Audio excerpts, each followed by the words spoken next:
Hi, everyone, and welcome to another episode here of Vengeance and Murder in the Middle Ages.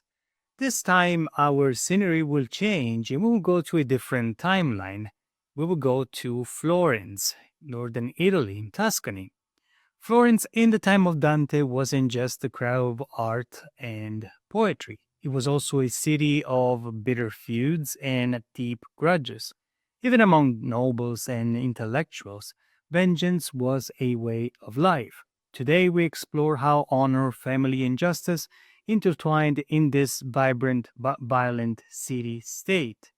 In theory, compensation and tariffs, like the fines of peace agreement brokered in Florence's courts, were meant to snuff out vendettas, the faida that tore through families like wildfire. City magistrates might impose monetary penalties or notarize truces to stop the cycle of revenge, but in practice, that was a hollow promise. Satisfaction wasn't measured in florins or legal documents, it was measured in emotion. As you may imagine, rage, grief, pride, and the stink of public humiliation didn't bend to the will of judges or scribes. In Florence, a city of soaring cathedrals, cunning bankers, and eloquent poets, the old code of vengeance lived as fiercely as it did in the barbaric days. You might stand in Piazza della Signoria, publicly shake hands with the man who killed your cousin, as crowds watched and notaries scribbled.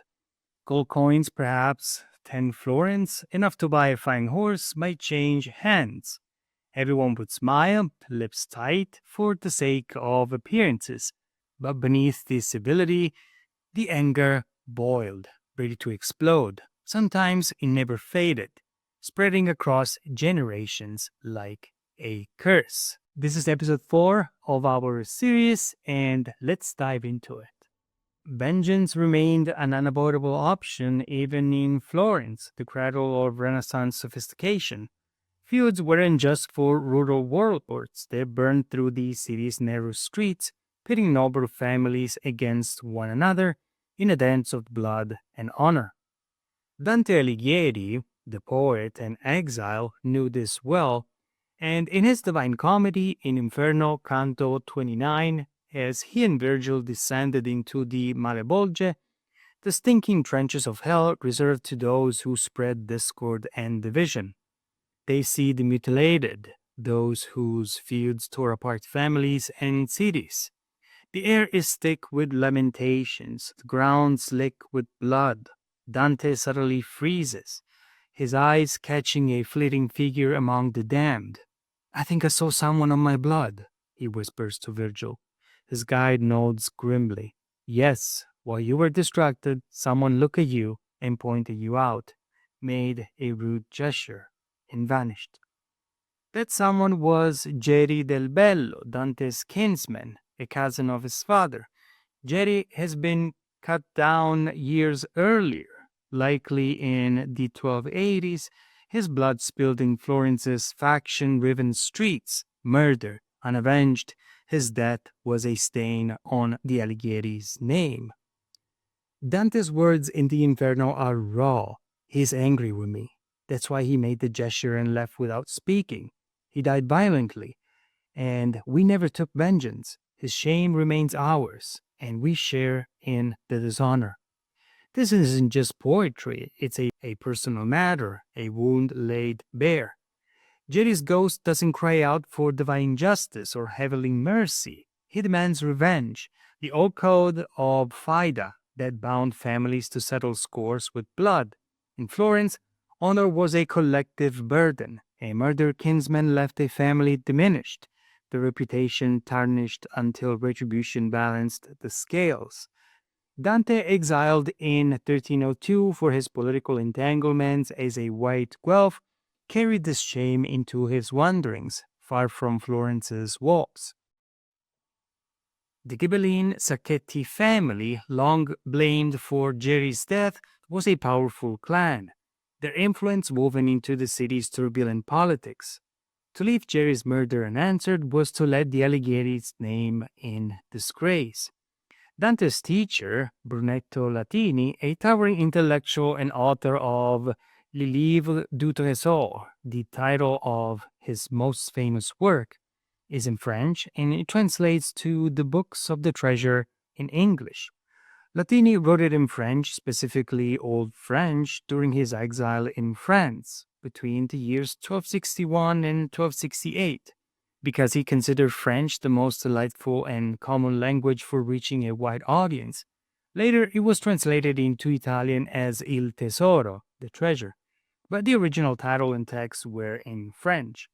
Latini understood the code of retribution as well as any warrior.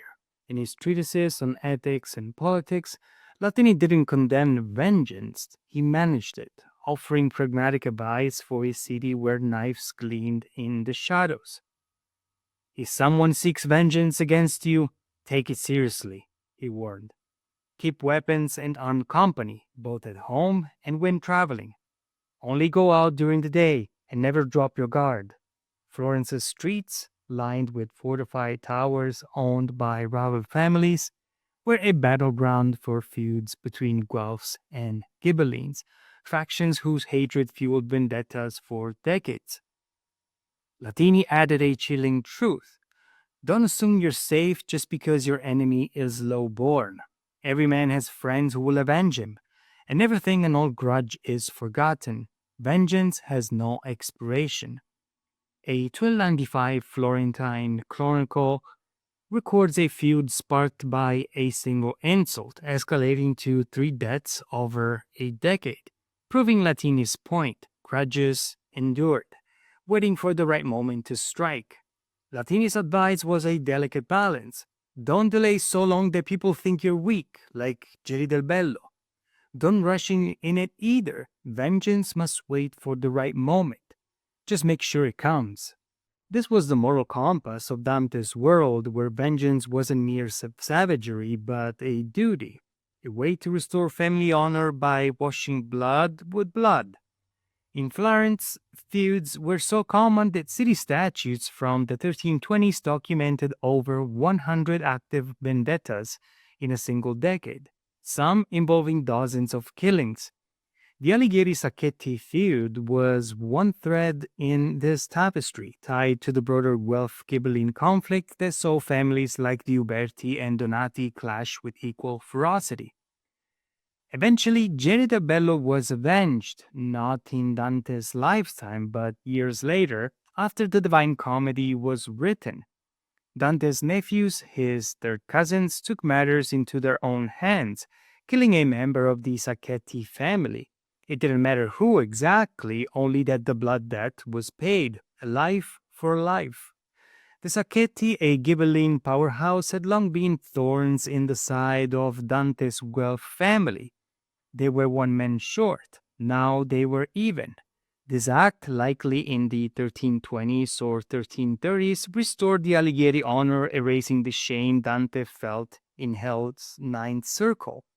We don't know if Dante, who died in 1321 in Ravenna, ever learned of this retribution, but as a son of Florence, he would have nodded in approval. The weight of disgrace was finally lifted. The act was so ingrained in Florentine culture that it carried a veneer of legality. Now, to make things a little bit clearer, the Guelph and Ghibelline conflict was a political and military struggle in medieval Italy, particularly from the 12th to the 14th century, rooted in a power struggle between two factions. The Guelphs, who supported the Pope and the Papal States, and the Ghibellines, who backed the Holy Roman Emperor's authority. In Florence, the conflict was especially intense, dividing powerful families and fueling vendettas. The Guelphs, often tied to merchant and banking interests, favored papal influence and Florence's autonomy, while the Ghibellines, typically aristocratic families, supported imperial control to counter papal power. The conflict led to violent clashes, exiles, and property confiscations, with Florence oscillating between Guelph and Ghibelline dominance. By the late 13th century, the Guelphs gained the upper hand in Florence, splitting into black Guelphs pro-Pope and white Guelphs, more moderate, seeking independence from both Pope and Emperor. The feud's legacy persisted into the Renaissance, influencing rivalries like those between the Medici and their enemies, though its intensity waned as local power struggles overshadowed imperial papal disputes. The act of vengeance was so ingrained in Florentine culture that it carried a veneer of legality. By 1342, under the brief rule of Walter of Brienne, the Duke of Athens, Florence's government pushed feuding families toward reconciliation to curb civic violence that threatened trade and stability. These pace, or peace agreements, were public spectacles, notarized and sealed with oaths. One of these pacifications saw Dante's brother Francesco and Dante's own children, Pietro, Jacopo, and Antonia, stand before magistrates to formally reconcile with the Sacchetti family. The agreement, stamped in the city's records, was blunt. You killed some of ours, we killed some of yours, we're even. From now, no more grudges, we'll be friends. Such pacts were common, with dozens recorded in Florence between 1300 and 1350, often accompanied by marriages or payments to cement peace. Yet, as Dante's encounter with Geri's ghost suggests, these illegal truces could disguise lasting resentments ready to burst at a slight opportunity. Florence's feudum culture wasn't unique, but was amplified by its wealth and factionalism. The city's 1293 ordinances of justice aimed at curbing noble violence, banning magnate families from public office, and imposed heavy fines for feuds, many times equivalent to hundreds of florins. Yet vendettas persisted. A 1310 incident saw the Buondelmonti family ambush a rival in Pontevecchio, killing two. Despite a prior peace agreement, Dante himself, as a prior in 1300, witnessed such tensions, voting to exile leaders of both black and white Guelph factions to suppress violence. His own exile, sparked by black Guelph machinations, likely deepened the sensitivity to the cost of unresolved feuds like Geri del Bello. The Divine Comedy itself is immersed in this world. Beyond Geri del Bello, Dante fills hell with Florentines whose feuds fueled discord. Mosca de Lamberti in the Canto 28, the Inferno, who sparked the Guelph Ghibelline rift by urging a murder, suffering with Geri in the Malebolge, his body hacked apart for sowing division. Dante's poetry doesn't just judge, it reflects a society where vengeance was both a sin and a social necessity, a paradox he lived and felt. The Church, too, wrestled with this issue. The Fourth Lateral Council in 1215 urged forgiveness, but Florentine priests often mediated pace agreements, implicitly sanctioning vengeance as a step toward peace. In Dante's Florence, Faida was more than a relic of barbarian times. It was the heartbeat of a city where honor, blood, and retribution shaped life as much as art or commerce. Yet the cycle of violence in Florence did not stop. Even with the Pace agreements, during the 15th century, the philosophy of vengeance and blood for blood was still a recurrent issue. And during the Renaissance, the Medici, Florence's most powerful family, faced violent rivalries, most notably the Pazzi conspiracy of 1478, driven by envy and resentment over the Medici's political and economic dominance. The rival Pazzi family, backed by Pope Sixtus IV, due to conflicts over papal influence, orchestrated an assassination attempt on Lorenzo and Giuliano de' Medici in Florence's Duomo. Giuliano was brutally stabbed to death, but Lorenzo escaped, prompting a fierce Medici retaliation. Key conspirators, including Jacopo and Francesco de' Pazzi, were executed or killed, their families' wealth confiscated, and their name erased from Florence, with approximately 70 to 100 deaths in the vengeful aftermath. The cycle of retribution, rooted in the Pazzi's ambition to reclaim influence and the Medici's need to secure power, exemplifies the vendetta culture among Florence's elite, where political rivalries frequently erupted into bloodshed. And so we've seen, even in one of the most civilized societies of the Middle Ages, throughout the 13th and 14th and 15th centuries, where art and poetry and powerful families and riches and merchants and nobles, well, vengeance remained a powerful force in medieval cities, even as rulers tried to impose order. But slowly the idea of justice shifted from private revenge to public law. Our next episode, our final episode, reveals this transformation and what it means for us today in today's world, how those events shaped somehow our current understanding of vengeance. Well, thank you very much for following up. Feel free to leave a comment below. I'm pretty sure, given the number of subscribers, I'll be able to reply to each and every one of you. And I will see you in the next one. Bye.